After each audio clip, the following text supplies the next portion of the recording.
Today's active income Zoom will be with none other than Mr. Dustin Goroski. Dustin, how you doing, brother? Come on up and show yourself to the crew. How are you, bro? Good to see you again.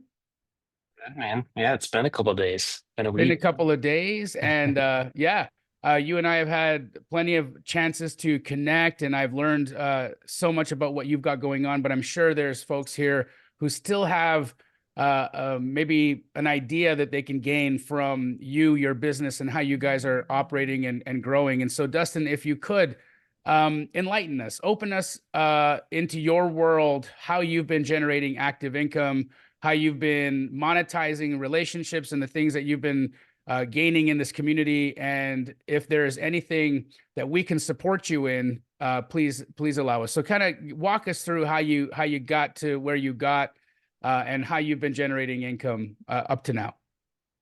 Yeah. So I've been in real estate 2 years. Um, but it was summer last year where it really kicked in, like 6 months of learning, figuring out what the difference between deed, mortgage, like all of the fun words.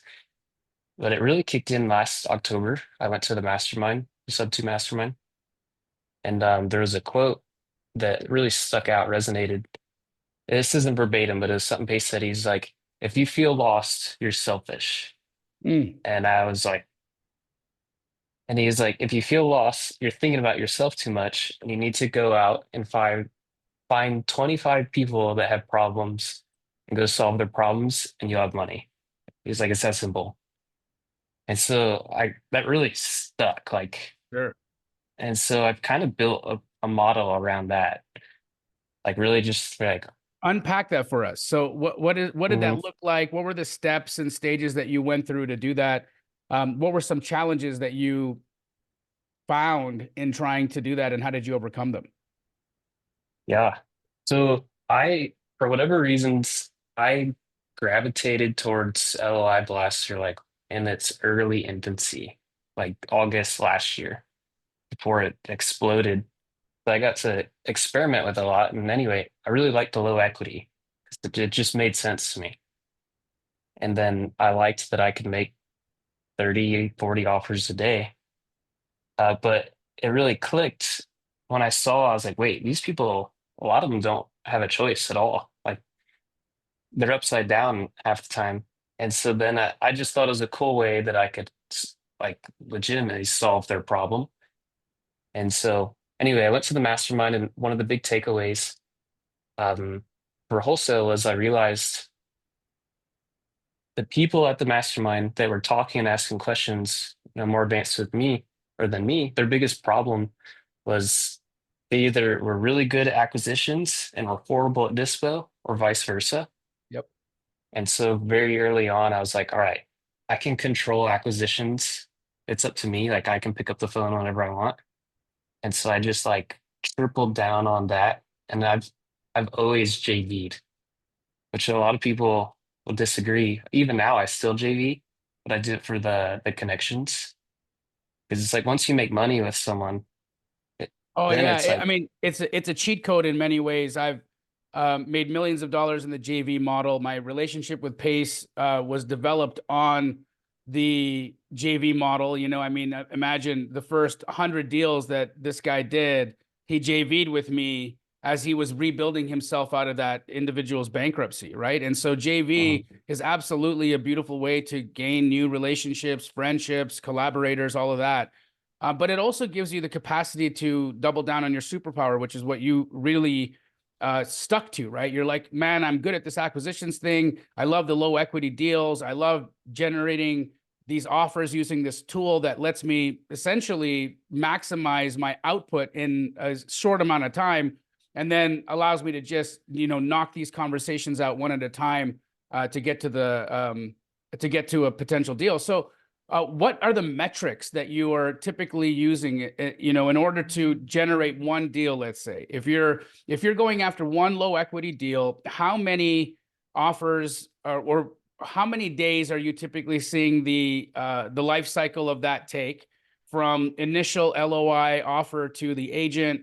to then maybe having the initial conversation to then getting passed to the seller. I'm not necessarily sure what your process is on how you're doing those deals. So walk it through for somebody who may be struggling right now, thinking, I want to go after these low equity deals. I hear about these low equity deals and how many sub two and owners club members are making money from them. But I'm really lost on how many offers, how often I need to be making these follow-ups, and what the repeatable steps and processes are to get to a contract. Yeah.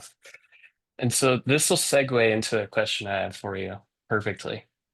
Because I am at the stage where I want to hire, like outsource some roles, but it's very, very difficult.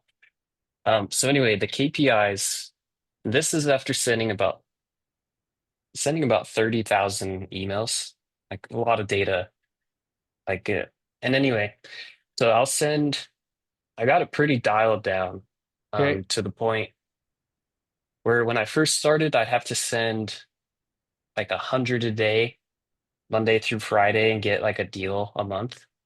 But Okay. So now, 100, you were sending 100 offers. How many of those offers were moving into phone calls? so I learned from, do you know Alejandro Alvarez? I heard the name. Yeah. Or But, no? yeah. Yeah. So he called it the lazy way, and I would Okay. only interact with people that were showing interest, no Sure. cold call. And so anyway, I'd talk to at least like three a day, like Okay. pretty doable.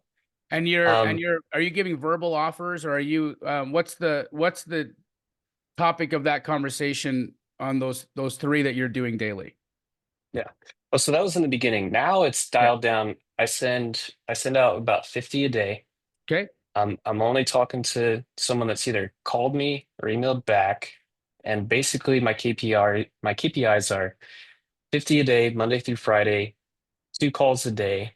I should at least be able to get two deals that month, if not three or four. Okay, so I'm just going to repeat this.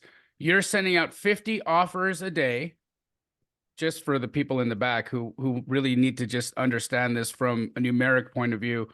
I tend to uh, see that, especially when we want to replicate someone's process, really dialing it into, okay, I press this button how many times? Okay, I do this thing how many times? So 50 offers a day, that gets you to what? Two phone calls a day typically? Yeah. Yeah, two a Okay. day. Two phone calls a day, and that's only inbound. These are only people that are engaging you, so they're responding to your outreach. So you're having two calls a day, and that's generating on average two deals a month. Yeah, and that's with me trying to hire someone, like giving them leads to experiment with. Okay, so that So means there's that some there's been slippage. some leakage in your deal flow, because if you're passing those on and they're maybe not getting nurtured the way that you would typically nurture those conversations or those relationships, they may be unraveling before they become an opportunity, or that newer rep that you're trying to hire may not be having or explaining what we're trying to accomplish on these deals in an eloquent way, so they're just getting kind of told no. Is that correct? Yeah, Okay. pretty much. So Yeah. I'm gonna put this in the chat, guys, and for anyone who is wanting to replicate this, just write those KPIs down. How many of us, and Dustin, if you could, for time purposes, what does this take you? What are these? What did this Yeah. take you in terms of time to get the 50 offers out through LOI Blaster, to have the two phone calls a day? What is this? What is this time commitment? Well, so Deal Sauce just changed the game. Like it made me, it caused me to get rid of my VA. So Wow. with Deal Sauce, I don't need her anymore. And so now I have my Explain entire, that. Uh, all the unpack it data I for us. needed. Yeah, Yeah, yeah. yeah. So all the data I needed, agent names and emails for the big thing. You pull agents in PropStream, you're getting like 60% have emails. Right, Or Deal Sauce here at like 98%. right. And that was her main task was fetching high quality emails. Wow, wow. So the Deal Sauce platform allowed you to lose the I have the VA. whole month. I have the whole month of January scheduled, and I can do it in like 30 minutes. Wow. Yeah, it's crazy once I realized that. I'm Okay. trying to figure out what to do with her now because I don't, she was good. But so anyway, I'm sure you'll find a task. When you do find a really good VA, I mean, I have one mhm, in Nino that I've been working with for upwards of 4 years now. And even when I don't have a job for him, I keep him on the payroll until I figure a job out. Because, if you got a reliable VA who has good internet, that shows up on time, that is communicative, that, mhm, doesn't call in sick, that doesn't have calamities every week, which I'm sure if you've ever gone through the VA funnel, you'll find that one out of every five sometimes is good.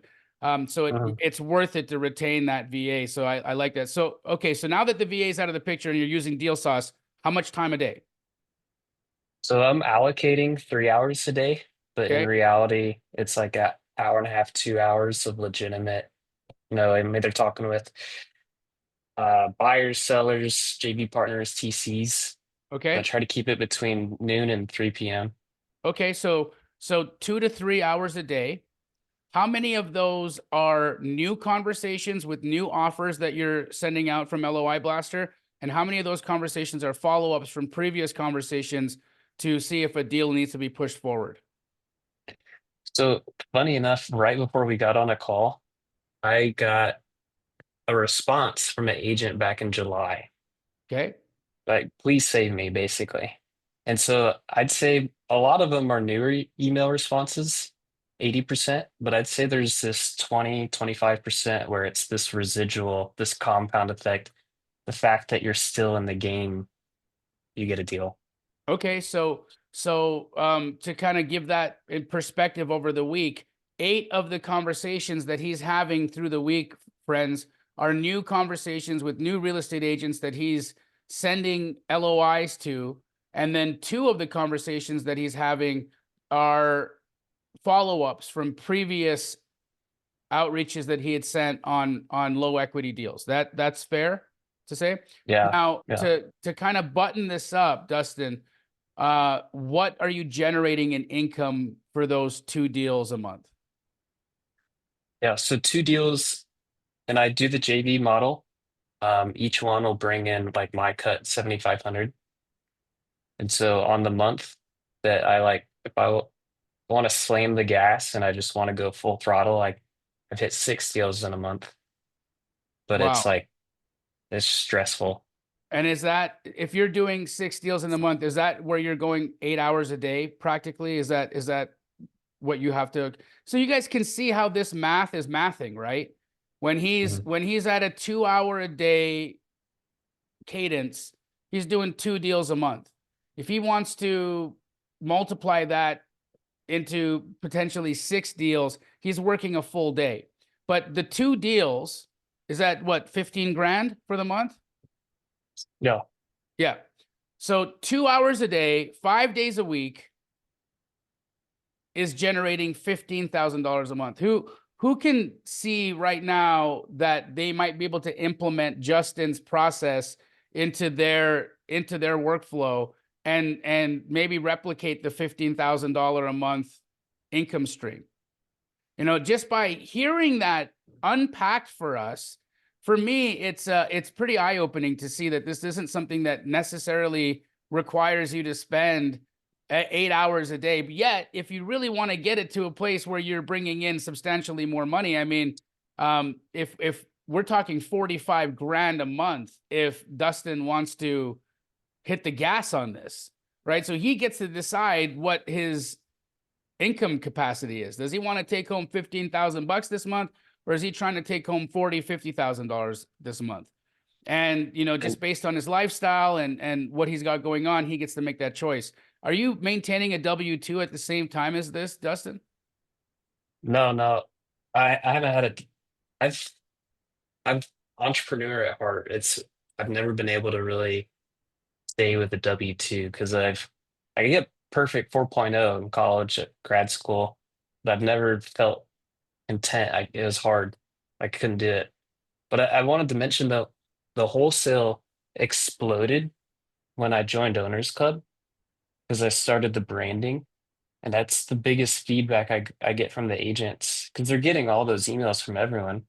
Like I had mine more dialed, like more specific. But anyway, Owners Club is Let us see LinkedIn. this. I can you Yeah. share your screen, Chloe, if you would give Dustin the capacity to share the screen. Who wants to see what Dustin's branding looks like? Who wants to see what he's doing right now to separate? Because he's right. There's a lot of noise, right? There's going to be a lot of people sending LOIs. There's going to be a lot of people sending outreach.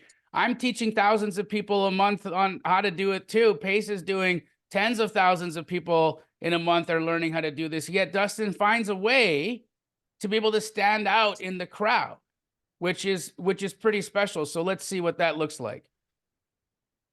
Yeah. So the biggest feedback I've gotten, you can see my screen, Yeah.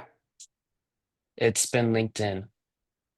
And a lot of Wow. the feedback I've gotten, like this one article alone, I want to show you. So the house I live in, it's a sub-2 deal, but I interviewed the seller because I was all the common rebuttals that I got. I'm like, all right, this guy can answer like 80% of them. And so, like, we learned from Derek about the LinkedIn articles, with making them through ChatGPT. Yep. And so, like, this article right here, it costs me nothing to make, but it's probably brought in like 50 grand because it's me and the seller. I live in his house. It's a VA loan. We got rid of his DTI. And, all the common questions that everyone's hearing. Um, and so just by being able to send the agents these articles, and then they quickly can like see me, see I'm a real person, see like the credentials or whatever. I think anyone that has like a solid LinkedIn immediately stands above the majority of everyone else using LOIs. Beautiful. How many of us, 50 that are here on the call right now, are using LinkedIn the way that Dustin's using LinkedIn right now to professionalize our outreach? Just by a show of hands. Yeah. Um, Awesome. Awesome. So this is really great, Dustin, that you're showing this to us so that we can help level ourselves up in our communication.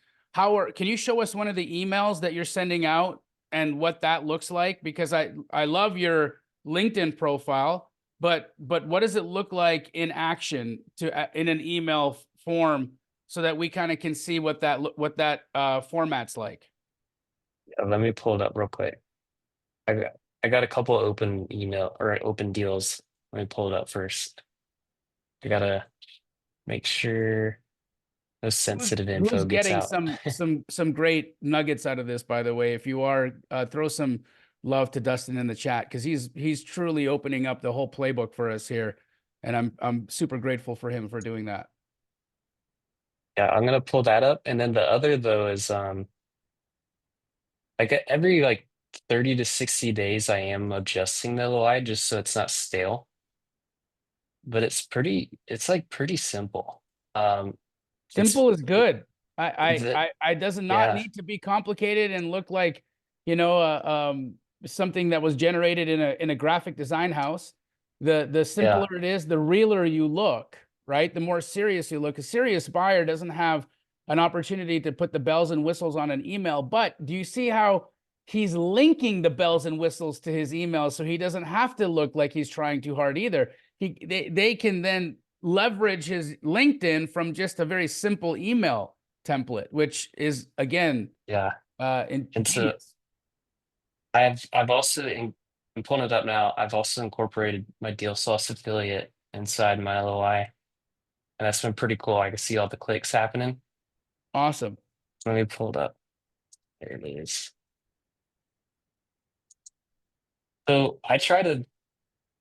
Everyone's probably heard of red ocean theory, blue ocean theory, Hmm. and in reality, low equity is pretty red ocean right now.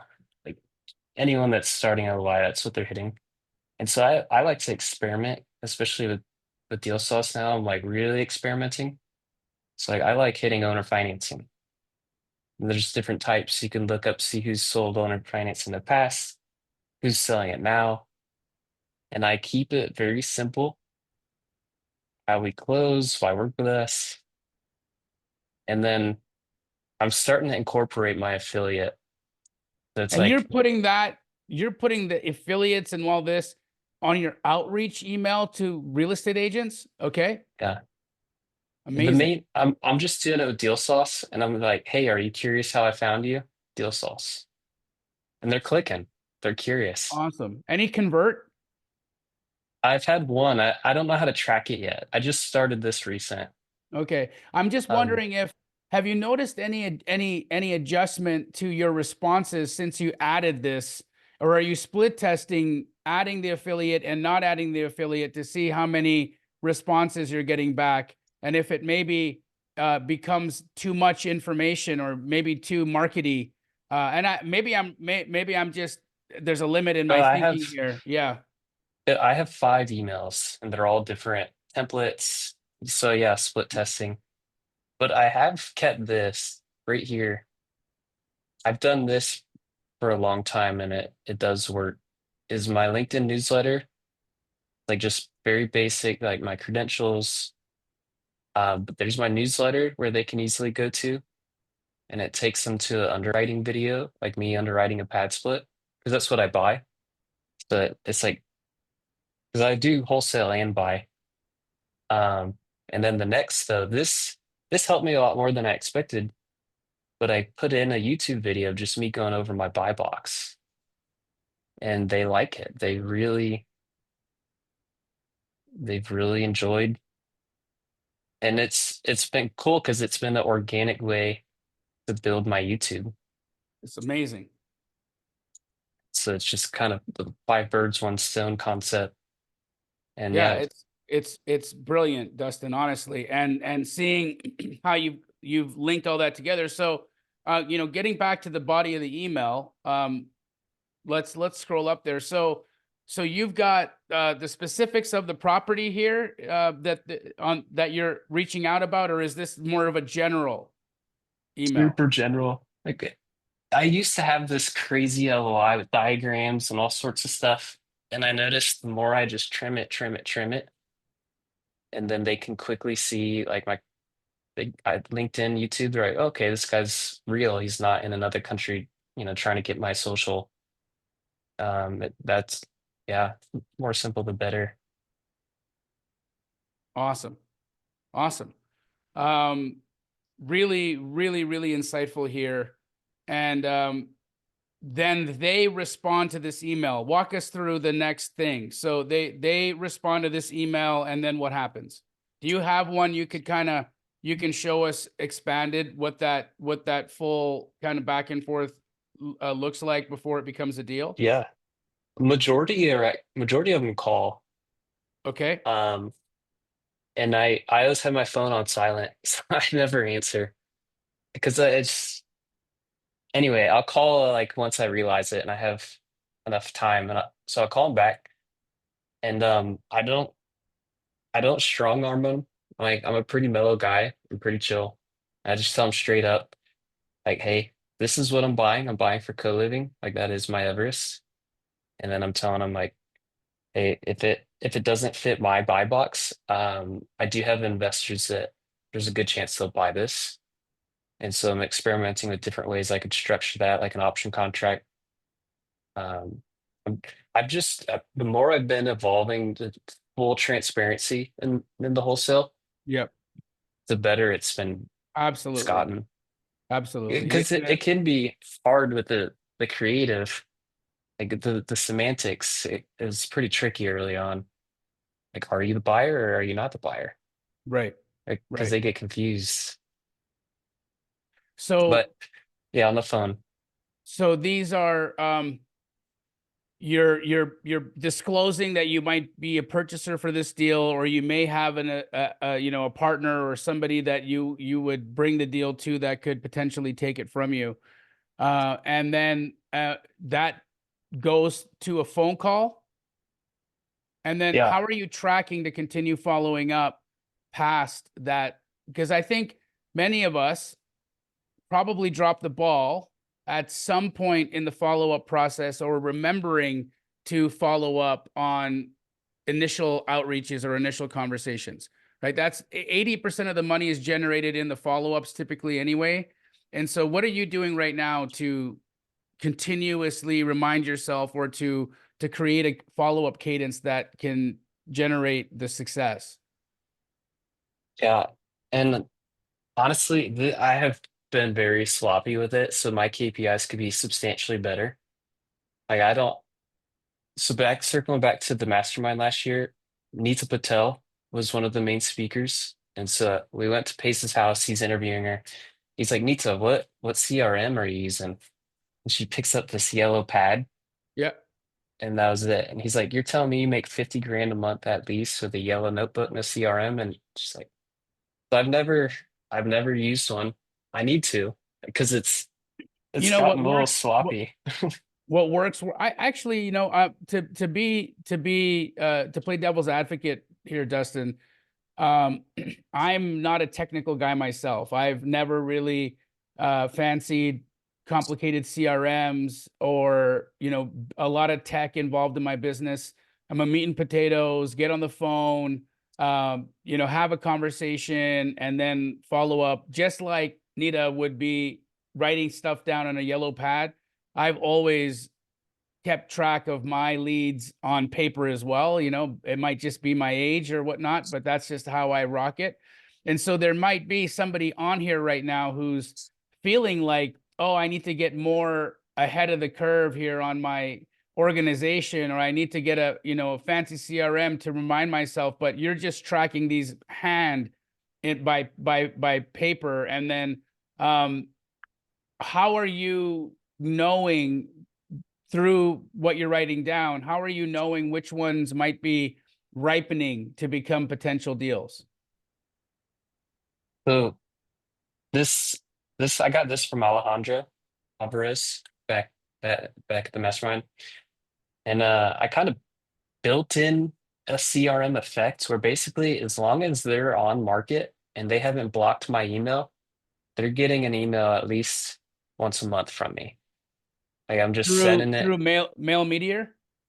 I'm just recycling. It's like until you've sold the property, you're gonna get an offer from me once a month. And And is this like a it go high level it's like $5 a month. mail meteor is $5 a month? Yeah, Okay. bare bones. Tell us a little bit about this mail platform who's heard of Mail Meteor here, and who's using it by chance? Yeah, and there's a lot of other brands that do the same thing, like MailChimp, like there's a ton. Yep. Um, I've always liked to keep my fixed costs as low as possible, and this Sure. costs me five a month, and it does exactly what I want. So, And no additional fees for the number of emails you're sending out? I think if I wanted to like send over 500 a day, I would have to upgrade. And But so, because you're only sending out 50 a day, you're just on the basic plan. mhm, Amazing. Okay. Um, great. So Mail Meteor is following up with these guys once a month. And what mhm. does that follow-up look like? Do you have a template for us to Well, see what that is? it's just the same. It's the initial. It's not a drip. It's just the same email, but every like 60 days, I'm like adjusting the email, adjusting the title a little bit. Um, but yeah, no drip. I've tried experimenting with the drips and it always backfired. Google would lock my account. So I stopped getting fancy and kept it pretty bare bones. This is great. 'Cause What otherwise would you Google, they just punish me. Yeah, yeah, I've had that happen to me before as well. It's pretty annoying when they do that. So what would you attribute, Dustin, to be one of the, or like three of the most important aspects to the success of this active income campaign that you're doing right now, with 2 hours a day, 50 outreach emails, 2 hours of calls? that then lead to 2 deals on average a month. What would you say are the things that if you stopped doing, you would generally see that number plummet? Um, well, it kind of segues. I'm trying to hire for some of the closer role, but it's really difficult. So any advice on that, definitely open to. As I experiment with that, I do see my numbers fluctuate. But there's only like 10 real rebuttals. And it's like once you have those down, like locked in, that's kind of been the secret sauce, you could say, is how to just stomp DTI. Like, I mean, the most common are like second tier entitlement, the DTI. Um, I've done like the weird lease purchase, wholesale to lease purchase deal. So DTI's done at closing, but then documenting it on LinkedIn.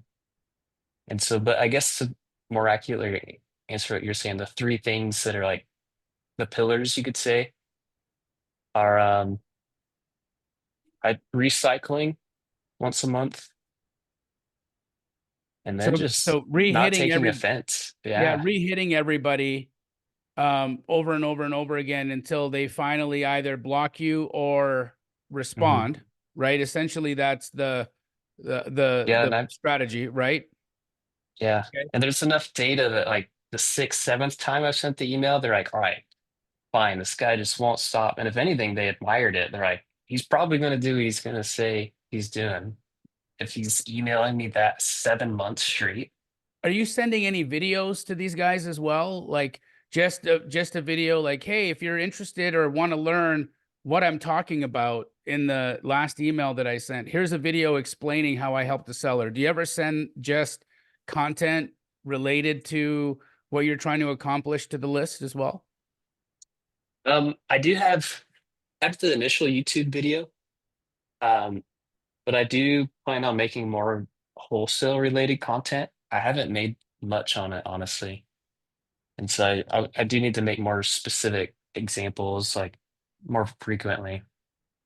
But I have What the first video. do you find yourself getting into complicated conversations when you do wholesale a low equity deal to a different buyer than yourself when you're having those initial conversations as potentially the buyer? How are you navigating that for those who may be struggling This is to do this that? is the hardest question. This is it. If anyone is paying it, if anyone wants to know the key thing out of this whole combo, this is it. It's taken me a long time to get this where you're talking about. So I got it to the point where I was like, I don't want to just lie to people. Like I didn't feel good about it. But at the same time, if you try to explain wholesaling a sub two deal, they don't even know this a sub two deal is or wholesale, you're Sure. gonna lose 90% of them. So Correct. the way I word it is I'm buying deals for co-living and lease option properties. I frequently am bringing on private money partners. However, the more sophisticated partners, they'll often buy me out because they don't need me to be a part of the deal anymore. And so once I've kind of, prepped them saying, hey, people will buy me out. And then I've emphasized like if they buy me out, it's because they're more sophisticated. They don't need me, they're more advanced. I found that to work pretty well. Okay. That's great. That's a great note. So when are you presenting that option? Is that early on in the conversation? Is it after you've already started negotiating terms or you're getting close to going under contract? When does that become a conversation piece for you? I try to mention it as early as possible because I try to let them know like my main private money partner is my broker. Yep. He's and so I bought a few co-living properties with him. And so I let him know like, hey, I show it to like my main partner, other partners, and a lot of them are using the Roth IRAs. They're real excited to buy properties like that. And so they understand how that makes sense. Like I spend all the time and effort to find them. And so I just kind of shed light on that. Like, yeah, I like buying properties for co-living. It's helping people with affordable housing. And then I say I like to bring on capital partners who use their IRAs because they're getting much better returns than the S&P 500. And so Yeah, I mentioned that pretty quick. All right. This is really, really insightful. I'm sure there's a few folks here listening in that have some questions for you. So we'll open it up to some questions for Dustin. But before we get to them, are there any questions you have for me or any of the group here that we can help you on? Because you've been so generous with your knowledge and your process here. I'd love to be able to give some value back to you, Dustin. So let's start with you. Yeah, well, I have two questions. One is more related to like any tips you have on hiring for the whole like the acquisitions role. Like that's that's so hard to hire for that. And then the second though is more related to like what you, Jim, Julie, and I have been discussing of building this bridge between Astro and Owners Club. So I would like to identify people that are very interested in doing flips as we bring in Astro's deals. Yep. And so, or if people have questions on that, Awesome. really like, Yeah, so we'll expand on that because I'm sure people are like, "Huh? What's he talking about?" So we'll expand on what Dustin's talking about there in a moment. Let's answer the first question on hiring, right? And it's a definitely the hardest process in what we're doing in this business because you've probably seen you're going to have a handful of different avatars for who comes into this kind of a role and wants to remain that part or remain in that seat and not go off and start their own thing or eventually take what you've learned, what you've taught them, and then um, you know, kind of move on, right? Or just not do anything because they're not motivated or self started enough or pushing themselves enough to be able to handle this kind of work without a lot of accountability or a lot of hand holding. And so our process it has evolved quite extensively. And when I say our, I'm going to be talking specifically about Keegly here because that's where we've done the hiring. I haven't personally built or hired an acquisitions team for my own small wholesaling operation. It's always been in the context of for Keegly. But here are some of the things that we've found. So we find a lot of really good talent in the same kind of places where we would where we're finding the people who align to our values are visiting.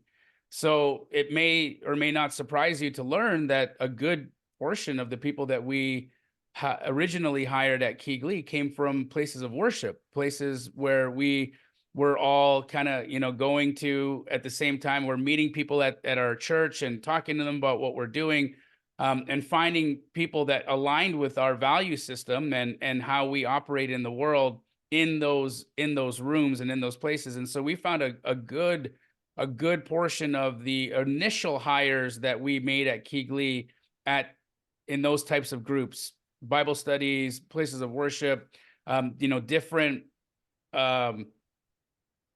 different places where we resonate on a value or a moral structure. And what was really interesting about that as well is a good portion, I'd say about 80% of those initial hires that we made from that approach are still with the organization today. And we're talking over 8 years. So that is a really, really high retention rate. If you think about, the kind of business model we're in and how turnover is really difficult in what we're Mhm. doing, that retention rate from that lead source was fantastic.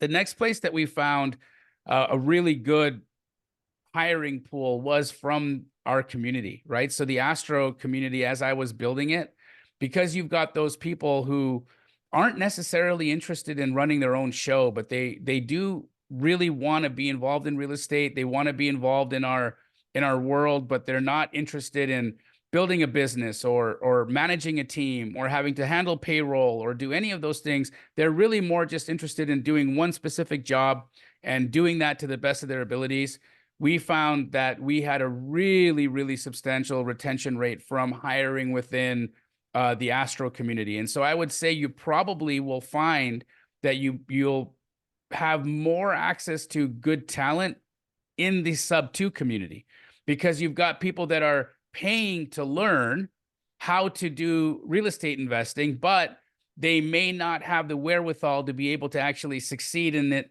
on their own. And so joining a team and being a part of another person's process might be their golden ticket per se, right? And so we found a really good retention rate from that. After that, it's been pretty much a wash between things like Indeed, Monster.com, also networking events, and kind of going out in the field to go and find other talent. Indeed has been a little bit of a higher ROI for us than other recruitment sites.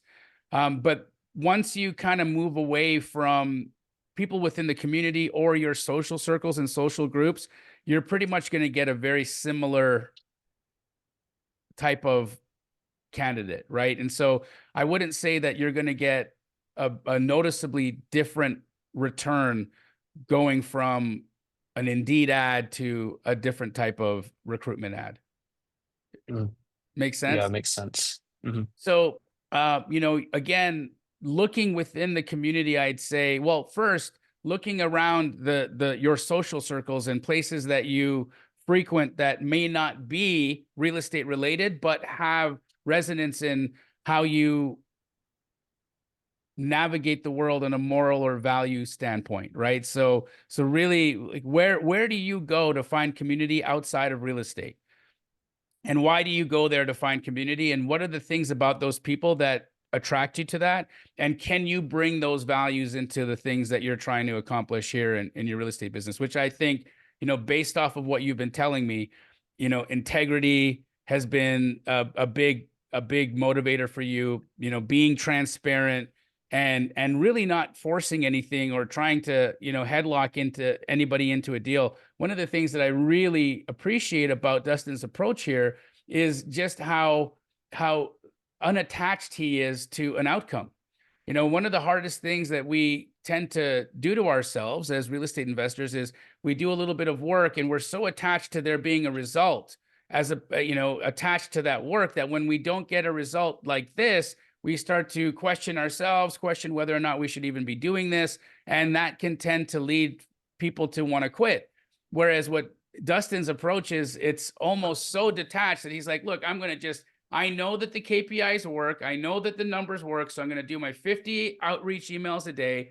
I'm going to make sure that I'm having a couple of solid conversations a day, and it will pan out without it requiring me to get anxiety or to get too in the weeds about what's happening here. I trust the process, and I trust that as long as I'm doing my part, then the business will do its part. I love that approach, Dustin. I think, many of us could learn how to add more of that into our lives in general, because when you can have that kind of, engaged detachment is what I like to call it, is because you're not saying I give up or I don't care.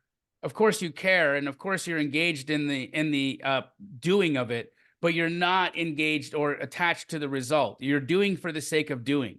And so you see that Dustin's doing for the sake of doing. He knows he's got to do these things, but he's not necessarily sure which deal is going to pan out for him. So he's putting an equal amount of effort into all of them.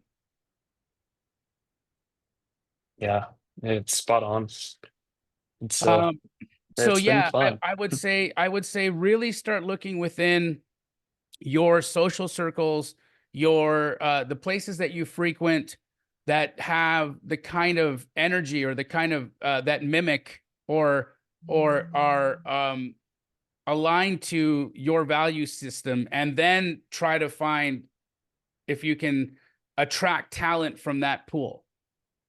It's a Yeah, great reservoir to be able to dip into to find some quality people. yeah. Are there groups or communities that you could maybe list out right now that you're involved in, that now that we've had this conversation might have an insight as to where you might look for some talent? Because I've definitely tried. I probably brought on, you know, I had a guy with me a year, but then it just started, getting burnt out. And we did a lot of deals together, and a lot of them I've gotten from the community. Um, So those are all I, working for you right now. You're and so like it sounds to me like the most obvious you've already done and it's working. So the mm, one that you lost, I'd like to kind of unpack that because there may be something you could have done to retain that person, right? So yeah, there was burnout there because how many of us think of this, right? Dustin's looking at it like he had one guy that did really well with him. How many deals did you do with that ACK rep? probably close to 10. Okay, does 10 deals with one ACK rep and loses him. How many of us would say the key here should have been retaining that guy versus going and finding him again? Right? I think Hmm. retention of that person would have probably been the way to really push this forward versus going to find, to go and repeat him over and over and over again, right? So how do we retain him? So what were some of the things that he had mentioned was a contributing factor to him leaving the organization? So it kind of evolved because I wanted to keep him. I was talking about like increasing his percentage, dropping mine, like all the stuff. But he really liked just only talking and not having to do anything with contracts or like the tough negotiations that have to happen and right before closing, like during escrow. He didn't want anything to do with it. So he was more of like a lead manager than an acquisition manager. I tried shifting it, and that's when it broke. Okay. And when it broke, how did it break? What happened? He kind of just you could tell he had just had a kid too, so I don't know, different variables at play. Like just had a kid. So kind of quiet quit. It was gradual, but I could sense it. I was like in my LOI back then I had his phone number and my phone number as a backup. I started getting a lot of calls. I'm like, hey dude, what's what's going on? And he just kind of just gradually, melted away. Okay. Um, yeah, that's unfortunate, right? So what would you say were some lessons that you took from that? And what do you think he could have, I mean, aside from having a baby is definitely a big stressor, right? Yeah. Let's call it what it is. There's a high likelihood that, 50, 60, maybe even 80% reason why he left was just, I mean, I got a baby in the house right now. But on the other side of that, how much was he getting as a split? I was giving him like 2 to 3 grand on average, Okay, and he was and doing how many he's deals just was he throwing doing? leads. Um, like I'd say 2 a month back then we were averaging. So he's probably taking home about 6K, Yeah. right? From that. Did he ever complain about money? Was he complaining about not being able to make it, or was there a consistency thing that was hard for him as a dad to kind of to figure out how to make it work?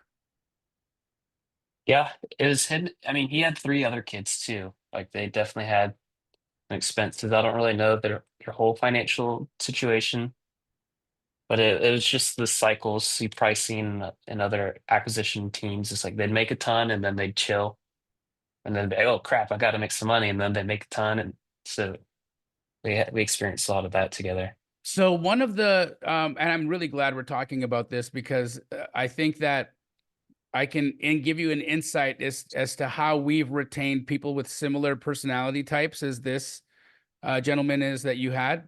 So it sounds to me, especially given the fact he's got three kids, one baby. Not entirely sure what the wife is doing or what she's bringing to the table in terms of income, but how we've structured our reps with newer families or obligations where they need a consistent dollar amount to rely on to be able to say, Look, if you want me to be here every single day, I need to make sure that I'm going to get a minimum of this every month. And so what we typically do is we put them on minimum salaries, right? And so a guy like that, we would say, okay, here's what I can guarantee you. You have to obviously maintain your KPIs. We're going to be making sure that you're doing that, checking the outreach, checking the volume, checking call times and things of that nature, just to make sure that you're, doing the work. But I can guarantee you $4,000 a month and an opportunity to get a percentage of each of the deals that we're going to do in addition to that, so that you can, get anywhere between 4 to 10K a month take home. 4 is going to be your guaranteed. And if you continue to knock it out of the park the way you've been knocking it out of the park, we can, say you do 3 or 4 deals in a month, you could take home an additional $4,000 or $5,000 on top of your salary.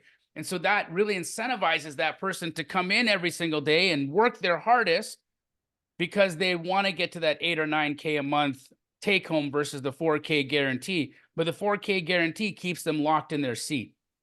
And so there may have been an opportunity for you to have provided some type of a guaranteed income consistency for a guy like that, to retain that type of talent. Yeah, yeah, it makes sense. Makes And I perfect and I sense. have I have quite a few people in the Keegley office that we have on a pay structure like that, just because they're young people with newer families. They need consistency. Their wives are not going to let them, or their husbands are not going to let them come to a job where they're not guaranteed a certain amount of money every single month, and then anything in addition is on their talents, right? What are your thoughts on, because I mean, I know it only took the 2 to 3 hours, so that's why I never really went towards the salary route. I was like, he just does 2 to 3 hours, he'll do well. But I guess even still in that circumstance, you'd suggest a base pay like that, 2 to 3 Yeah, hours a day. because let's unpack that for a minute. Okay, how many of us here are have W-2 jobs? Right, just let me show of hands. Have a W-2? Anyone have a W-2? Let me see. Okay, but if you have a W-2, you know that there's a high likelihood that you get the majority of the work, that you could probably get the majority of the work that you do in a day done in about 3 hours.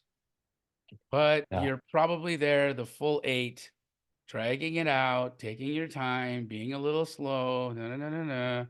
And that's kind of how it rocks in the W-2. Not all of you are going to do that, but I'm just saying, I've seen it. I see how it is. We as people, why you can get it done in 2 to 3 hours, Dustin, is because you're doing it for yourself. And so the energy that you bring to those 2 hours is, hey, this is my life. This is my money. This is my family. This is my income. This is me taking it, and it's for you. And so what you're bringing to the table is your best self for 2 hours. But if we're talking about doing this for somebody else, then you're probably going to take that effort and spread it out over 6 or 7. And so instead Yeah. of looking at it like, hey, this is a job that really only takes 2 to 3 concentrated hours of effort a day, so I don't feel right to pay for a full day's work. For instance, I'm just gonna, I'm gonna use my own life for example. Yvette on my team, phenomenal. She's my executive assistant. She helps schedule my things. She communicates with the different obligations and people that I'm involved in. Now, there's no way that she's sitting down and doing 8 hours of work straight, or even 7 hours of work straight a day. There's no chance. I don't have nearly enough for her enough things for her to do. But in those concentrated periods of time when she's called in to do something, she does such a good job that it's worth paying her for an 8-hour day, even though she might only be doing 3 hours of concentrated work a day. Does that make sense? Because what I get Yeah. out of her for those 3 hours is so meaningful, so impactful, and does so much to move my life forward and to move our business forward, that I don't need her to have that kind of effort for a full hour, for a full 8 hours. Does that make sense to us? Are we kind of seeing how that could possibly be the solution, or could have been how he could have maybe bridged that with his potential person there. Now, again, this might just be food for thought for you moving forward, right? On how on grabbing, your next acquisitions person. And we went the full hour here just yipping and yapping about this because it was so good. Is there anybody that has a question for Dustin before we sign off? Because I know Chloe's got other obligations as well, and I'm sure many of you have things that you're scheduled to do. But does anyone have any questions for Dustin, or anything that we can add to Dustin in his business right now, or maybe a solution that I didn't think of and how he could have retained, or where he might be able to find some good talent? Any takers for some comments? Or any cash buyers. Now, before we sign off then, guys, I do want to kind of let you know what Dustin was talking about. So Dustin and his team have a desire to link the Astro community to the Owners Club community to generate more opportunities for Owners Club. So I want to give Julie, Dustin, and the rest of the folks that they work with a big shout out for their desire to want to link the communities at a greater level. There are so many opportunities in the Astro community that we're not really taking advantage of because we haven't had that sort of funnel that's bringing the opportunities into the Owners Club field. And that's what Dustin and Julie have been working on. And I've been continuously bringing their names up, sharing their information, telling the Astro community about these two. And so what they're really wanting to do is bring these opportunities to people in Owners Club. So if you guys are fixing and flipping, if you guys are buying and holding, if you are in need of access to really good wholesale deals, what Dustin's trying to accomplish here is a JV opportunity between the communities. And so reach out to Dustin and give him your buy box. Let him know where you're looking for opportunities so that when he's communicating with people in the Astro community, he can open up that net for you guys and bring more potential deals to the table. And Jim Bonnie as well. Yes, absolutely. Yeah. Jim as well. I will totally reach out to you, Dustin, because that's exactly what I'm doing. I'm a huge fix and flipper, but I'm not a wholesaler. I've been accused of it a lot the last few months, and I have no idea what wholesaling is. And I'm not good at it, but I'm really good at the rest of it. So, as far as you go, I'd love to connect with you because I have lots of employees, so I can kind of guide you. And I'm a closer, and I think a lot of people are in the same position you are, and I'm on the opposite. I run the ops. I need someone like you that's sending the offers and just consistently pounding to get the deals. So I'm going to connect with you, and I agree, Jamil, this was just an epic Zoom. I'm so grateful for it because this is something I need so very much, and we just don't talk about it enough because it seems not. It's so simple. I'm like afraid to even like mention how stupid, because it sounds stupid. I'm like, I need somebody to help me because we should have it all figured out. No, we don't. No, we're not supposed to have it all figured out. I think that's the lie. Right. The lie is that we're not supposed to have these questions, which is not true. I mean, you're a badass, Jen. You're a badass. It's in your name, and you're gonna have questions. I'm a badass too, and guess what? Yeah. I'm so dumb at certain things. I need help in certain areas of my world, and there's people here that can bring that to the table. So thank you for having the courage to even say that, Jen, because it's fact, right? We sometimes we're just not giving ourselves the opportunity to see what's underneath our noses, all these resources and people. And so if you did get some value out of this today, give Dustin some love. Go into the Kajabi, the Owners Club Kajabi, guys. I ask every week if you would, just to engage more people to come here and be a part of this active income Zoom. You know, Pace didn't create this for no reason. When he sat me down and said, Jamil, the number one thing we need in this community is more resources to active income opportunities. Can you help me? Can you help get the Owners Club members to share how they're generating active income so that we can help people make more money in the group. And I gave them my word that I would do it.